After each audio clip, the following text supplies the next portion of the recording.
One of PC David Carrick's many victims, a still serving Met police officer, speaks out. In an exclusive interview, she tells Chloe of her anger at the force and her guilt over not reporting the convicted rapist sooner. I knew a male officer and a female officer's word, one against the other, was never going to go my way. No one was going to believe me over him. I saw it as probably the end of my career and a very difficult time. It's a shocking insight not just into Carrick's crimes but into the culture of the Metropolitan Police. So does she think Britain's biggest force can ever change? Also on News at 10 tonight. 7 people are killed and 10 injured in a synagogue shooting in East Jerusalem. The US braces for yet another video of police brutality. 5 officers in Memphis charged over the beating and death of a young black driver. His mother pleads for calm. Protest in peace. I don't want us burning up our cities, tearing up the streets, because that's not what my son stood for. A record £800,000 fine for an NHS trust's failure to care for a baby who died minutes after birth. Sadly, we are not the only family harmed by the trust's failings. We feel that this sentence isn't just for Winter, but it's for all the other babies that have gone before and after her.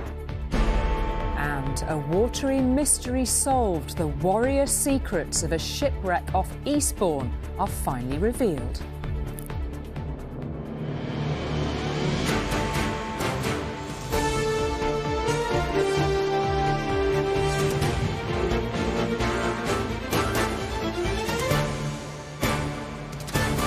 This is ITV News at 10 with Julie Etchingham.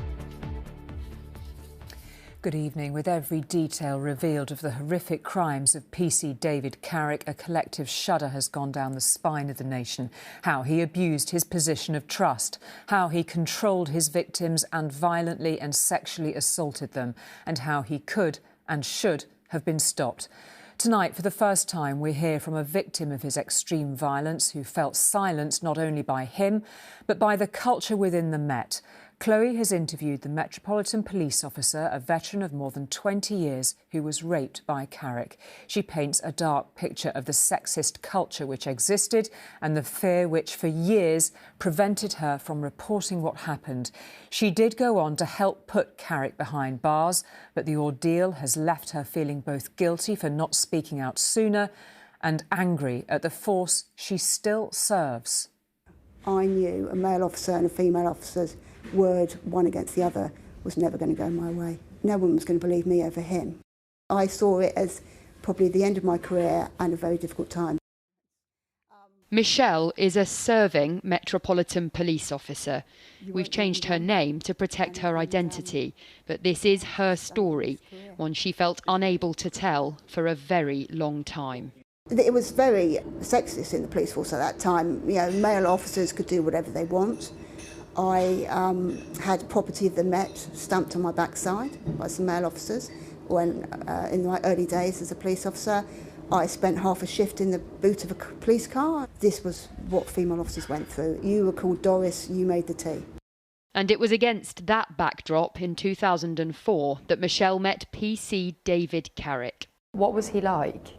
Well, charming as anything to me, but he was also a bit of a womaniser. He'd slap the backside of a female WPC while we were at work. He would flirt a lot. He had a massive ego. During the short time they worked together, they started spending evenings together after their shifts, until one night at his house he raped her. Michelle now knows she's one of 12 women David Carrick attacked over the course of almost 2 decades, a serial rapist who used his position as a police officer to gain women's trust. But despite multiple complaints, his crimes went undetected by the force he worked for. It wasn't until 2021, when another woman came forward, that Michelle realised she wasn't alone. His picture came onto the TV and it was instant recognition. He hadn't changed particularly. And I thought, oh my God, yeah, someone else has gone through what I've gone through. David Carrick has now admitted to 49 offences, nearly half of them rapes. His case prompted the Home Office to order every force in England and Wales to cross-check all of its staff against the National Police database. But Michelle had to wait for 18 years before her attacker was caught. How do you feel about the fact that it's taken until now for you to be able to talk about what happened to you and to tell them what happened to you? I feel angry. I do blame the Met Police for it entirely. I feel angry that I couldn't report. It's almost, I'm a hypocrite because I didn't report. And alongside that, obviously, I feel guilt that I didn't report because I feel guilty for the other victims that I didn't do something that I should have done because of the culture of the job. And now they may not have gone through what they went through. Michelle believes that the culture is starting to change, something she credits, at least in part, to the force's new commissioner. Things are certainly almost gone totally the other way now. If you see an episode of bad behaviour by another officer and don't challenge it, you're seen as just as bad as them and you'll be dealt with the same way as they are. But for Michelle and at least 12 other women, it is change that's come far, far too late. Chloe, first of all, we should acknowledge the astonishing bravery in this woman speaking out and sharing that story. And some will find it extraordinary that she has such confidence in the Met's ability to change. Yeah, that's right. But she did tell me repeatedly today that she believes Sir Mark Rowley is the right man for the job. She has met with him. She said he's apologised to her personally for what happened to her. We did ask him for an interview today, but we were told that he wasn't available. He did send us a statement saying he fully supports her decision to speak out about the abuse that she endured. And he reiterated his determination both to root out corruption in the Met, but also to make it easier for women to come forward. We know already that the Met is reviewing the cases of more than 1,000 officers who have had allegations of sexual offences or domestic abuse made against them. Now, Michelle told me today she feels that morale in the force is really at an all-time low. She said it makes her feel incredibly sad to think that people no longer trust police officers like her anymore. Now, in spite of everything she's been through, she has no intention of leaving the force. And actually, it was extraordinary today to hear her talking about having to win people's trust back. You know, she acknowledged that that was something that's going to take a very, very long time to do. She believes it can be done, but I think there are plenty of people, both inside and certainly outside the force, that will struggle to share her belief. OK, Chloe, a remarkable woman indeed. Thank you very much indeed for that. Thank you. And if you've been affected by any of the details in Chloe's story, there are links to help and support, which is available on our website, itv.com/news. There was violence on the streets of East Jerusalem tonight, where a gunman opened fire and killed at least 7 people near a synagogue. Police called the attacker a terrorist and said he had been shot. It came not only as worshippers mark Shabbat, but also on Holocaust Memorial Day. Tensions were already high after Thursday's raid by Israeli forces, in which 9 Palestinians were killed in the West Bank, the deadliest such incident in 2 decades. Foreign Secretary James Cleverly called tonight's shooting horrific. At a place synonymous with prayers and peace, there was a devastating shooting near a synagogue tonight. Israel's police calling it a terror attack. A gunman killing a number of people in East Jerusalem. The true figure of just how many has been rising through the evening. It's a serious shooting attack, very complicated, in which the terrorist came to Neve Yaakov boulevards and starts shooting. He hurt a few people at the place we're standing. Many ran from the scene as the emergency services responded. The attacker is believed to have been killed by Israeli police. The international community has been quick to condemn tonight's violence on Holocaust Memorial Day. The UK and US both branding it horrific.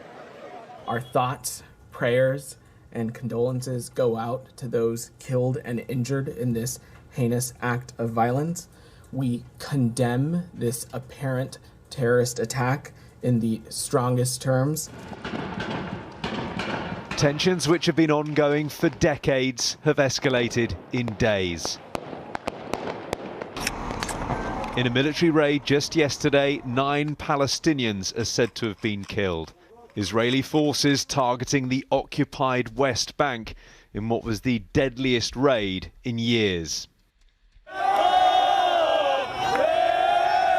Tonight, this was the scene in Gaza, some jubilantly reacting to the deadly violence in East Jerusalem. The scenes of celebration will be a source of great concern, as many assess how this escalating conflict will develop in the near future. Mark McQuillan, News at 10. In a couple of hours, the United States will see footage of the assault by 5 black police officers which led to the death of a young black driver, Tyre Nichols. The brutality has been described by those who've already seen it as acts that defy humanity, and a suggestion that it is even worse than that inflicted on Rodney King, a case which sparked the 1992 riots in LA.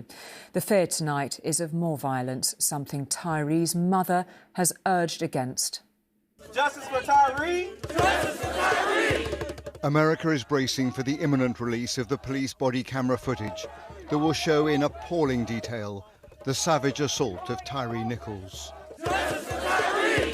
The community has already held vigils for him, demanding justice. Justice for Tyre! And paying tribute to yet another young man who died after a routine traffic stop. The 29-year-old was a delivery driver with a young son.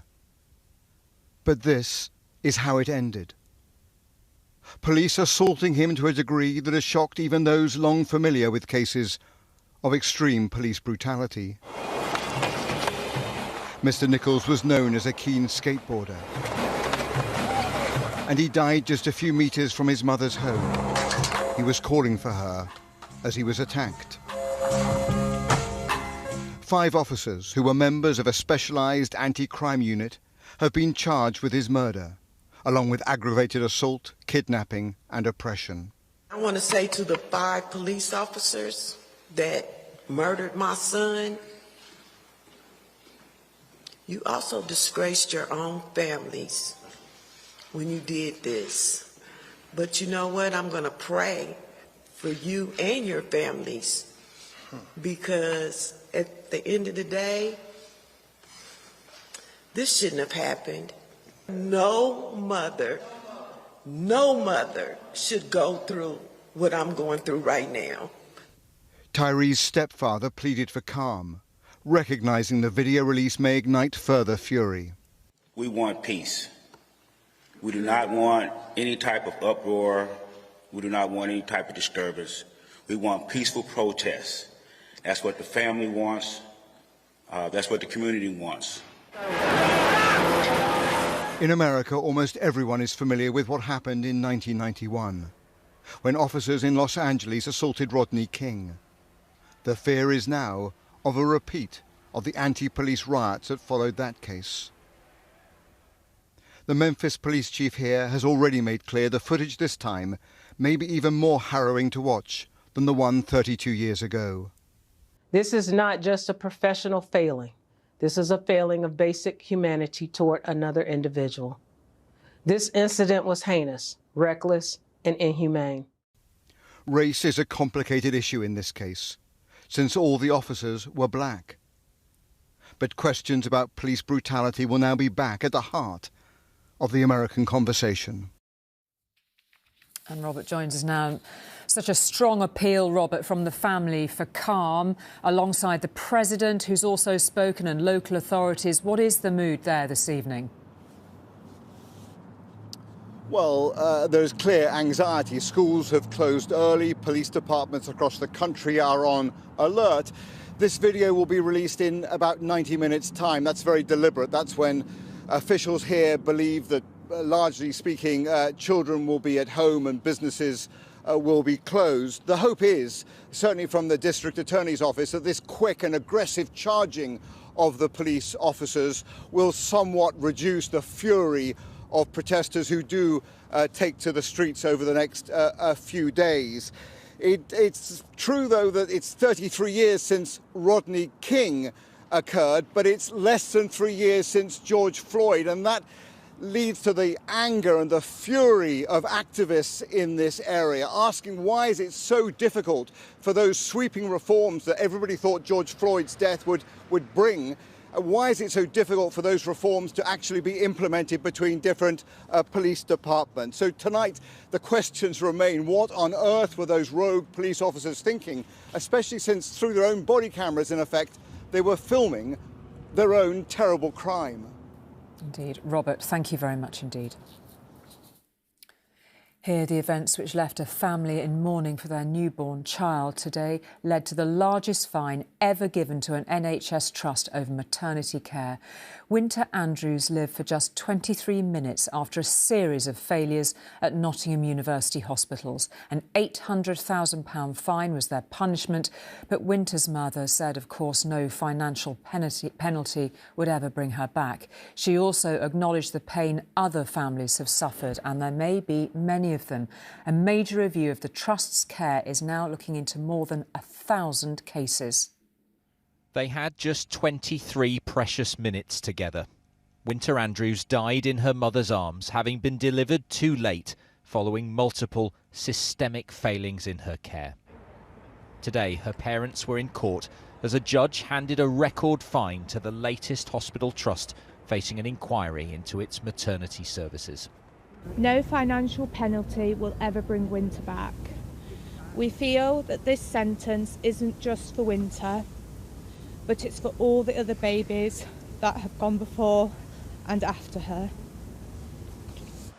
The things that went wrong at this hospital are familiar from previous maternity scandals. Not enough midwives, staff not following guidelines, not spotting when things were going wrong quickly enough.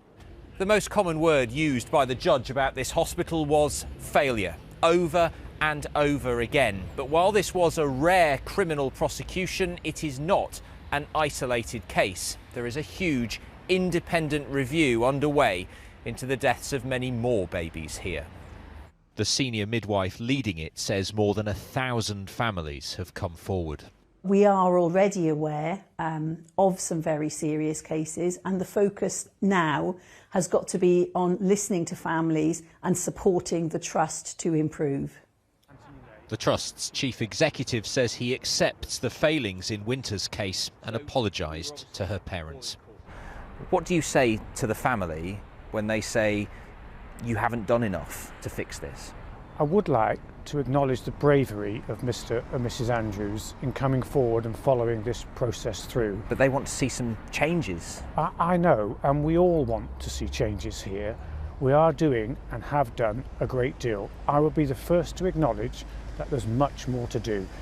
The judge said today's £800,000 fine could have been higher, but she was conscious it would only take money away from patient care.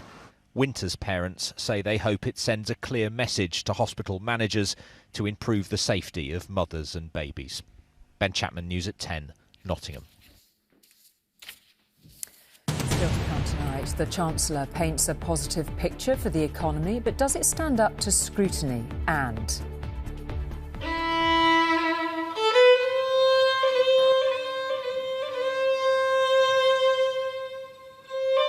the horrors of the Holocaust remembered here and across the world. This is a picture of my grandma as she was going on the kinder transport boat.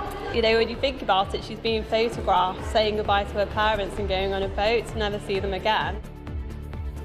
Those stories and more after the break.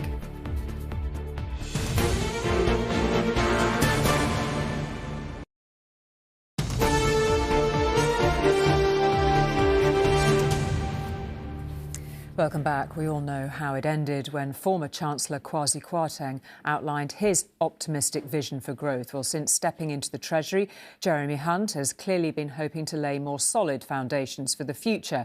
Today, he named his 4 pillars to grow the economy, all beginning with E, enterprise, education, employment and everywhere. He may well have had E for election in mind too.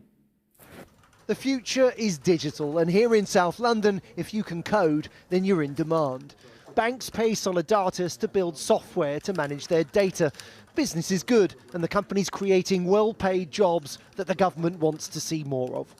London has been a critical part of our growth and our success. Without being in London, this journey could have taken 20 years or probably wouldn't have happened, right? Without access to, with clients, without access to the talent.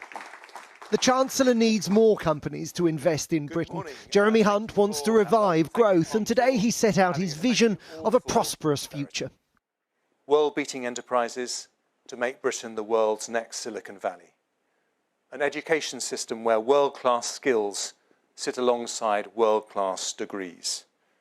Employment opportunities that tap into the potential of every single person so businesses can build the motivated teams they need.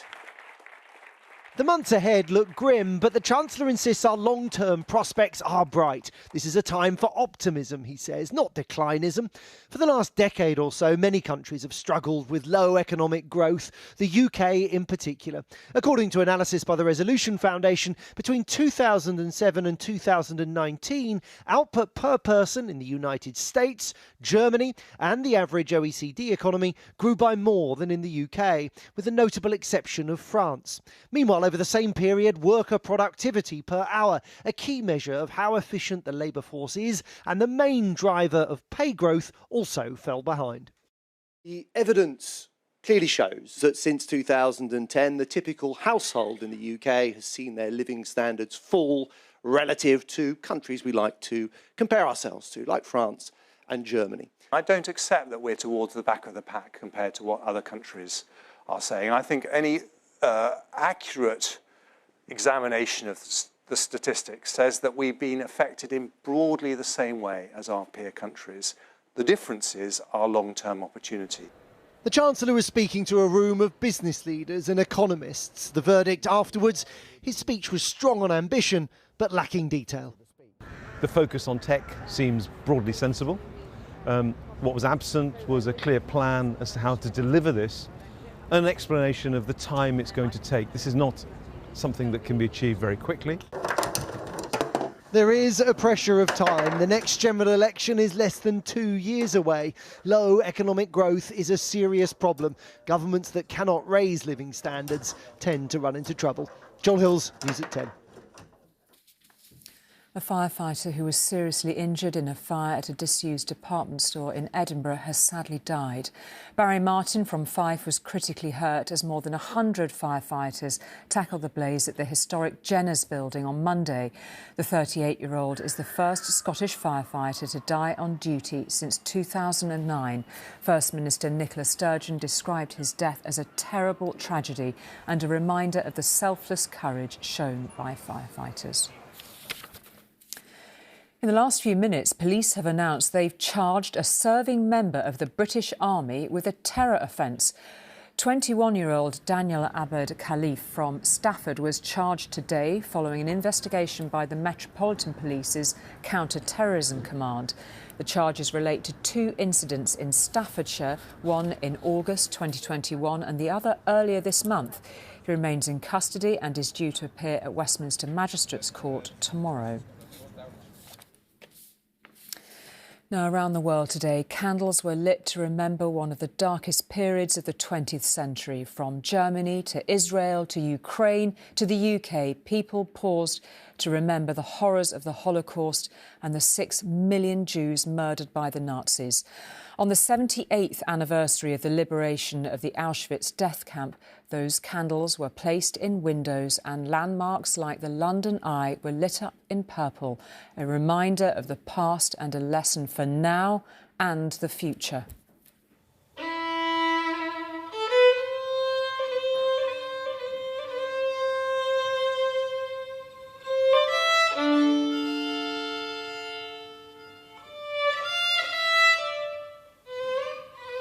These images, a chilling reminder of one of the darkest moments in human history. But here at the oldest synagogue in Manchester, they want to remember the millions who were brutally killed. Laura's grandfather survived a concentration camp but never spoke of it. Her grandmother was sent away from her parents on a boat. I remember standing on the boat, but I didn't see anything. They didn't say goodbye. They probably couldn't face it. This is a picture of my grandma as she was going on the Kinder Transport boat. And we only saw these a few months ago. You know, when you think about it, she's being photographed, saying goodbye to her parents and going on a boat to never see them again. So I think she probably just hid them. The Nazis created more than 40,000 camps, persecuting millions of Jews and other groups because of who they were. Joanna Lumley was giving out candles in London for people to light in their homes and met many who are still impacted by it today. Sorry, I get upset. I'll let you do it, honey. That's for you. I've got these candles to light at 4 o'clock to remember the Holocaust, which was simply one of the most dreadful things that's ever happened in the history of mankind. And people across the country did just that, including the King and Queen Consort at Buckingham Palace. All those poor people who've had to suffer such horrors for so many years and still do. They also met with Holocaust and genocide survivors. All stories of genocide are difficult to hear and read about. They've inspired, though, not only these performances here today, but also encouraged people to never forget those loved and lost on this Holocaust Memorial Day. Kelly Foran, News at 10, Manchester. The British actor Sylvia Sims, whose works range from comedy in the 1950s to a 2019 period drama, has died aged 89. Off went the band with my hometown vivid. She was best known for films like Ice Cold in Alex and Victim during her career. She also played Margaret Thatcher in a film about her final days in office. She also played the Queen Mother opposite Dame Helen Mirren in The Queen. Her family said she died peacefully on Friday and that she'd lived an amazing life. And finally, in the 17th century, England and the Netherlands battled for superiority on the seas in the Anglo-Dutch Wars. Fast forward to the present day, and they've joined forces to uncover secrets lost beneath the murky waves of conflict. And one such mystery has just been solved. Until now, given the rather mundane title of Unknown Wreck off Eastbourne, it turns out that a ship found off the Sussex coast has a remarkable history and a treasure trove to match. As the sun beams down on the East Sussex coast, there's something even more magical beneath the surface, making waves of its own. The two divers go down the line, and they're astonished by what they see on the seabed. Tom describes as seeing this shiny green object just appear out of the gloom. So the wreck itself is situated about 7 miles that way. It was 4 years ago that Mark took a call from a diver saying he'd found something interesting, but had no idea what it was. The problem that we faced was that we had guns that told us when they were made. So we've got a bronze gun from the Netherlands in the English Channel, but it's carrying Italian cargo. So then we were completely baffled as to why that might be. The clues lay in the depths of the English Channel, where they found a large part of a ship's hull, complete with a number of perfectly preserved cannons. Even Italian pottery, such as this Bellarmine jug, in remarkable condition. But it was the beautiful Italian marble that allowed scientists to confirm their suspicions that this really was the Dutch warship Klein Hollandia. The ship is thought to have been escorting a fleet from the Mediterranean on its way to the Netherlands. But passing the Isle of Wight, it was attacked and then boarded by the English, damaging the Klein Hollandia and killing its commander. Now, hundreds of years later, the wreckage has been found off the coast of Eastbourne after sinking with both English and Dutch sailors on board. It turns out that actually there's one battle that happens offshore of here, about 7 miles away offshore, in 1672, where a single ship that was coming back from the Mediterranean, carrying cargo that was military, was sunk. These precious artefacts may be hundreds of years old, but they tell a story of their own, offering us a glimpse into maritime history. Danny Sinha, News at 10. That's a happy eel, doesn't it? That is it from us for tonight. Thanks for staying up. Have a lovely weekend. Good night.